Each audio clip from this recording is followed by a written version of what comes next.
আল্লাহ বলছে দুনিয়ায় বহুত ছুটছ, দুনিয়ায় বহুত ঘুরছ, দুনিয়ায় বহুত করছ, আমি কিচ্ছু বলি নাই, শুধু তাকায় ছিলাম। নাজিরুন কাইফা তা'মালুন, তুমি কি করো আমি দেখতেছিলাম, তুমি বলতেছিলাম আমি শুনতেছিলাম।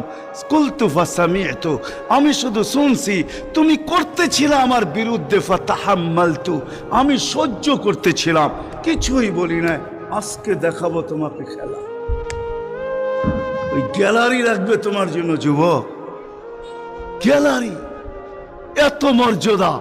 জমিনে চলবে তুমি, তারেক হাদিস নিয়ে নাও, জমিনে চলবে, আল্লাহ তোমাকে দেখায় দেখায় উপর থেকে বলবে লাউলা ইয়া শাবাব, ও যুবক তুই যদি জমিনে না থাকতি, লাউলা শাবাবা খুশা, ওই যুবক যদি জমিনে না থাকতো, যারা আল্লাহর ভয়ে নিজেকে লজ্জাপতির মতো গুটায় আনিছে, আজান শুনতে দেরি, মসজিদের দিকে দৌড়াইতে দেরি হয় না, আল্লাহর হুকুম সামনে আসতে দেরি, পুরা করতে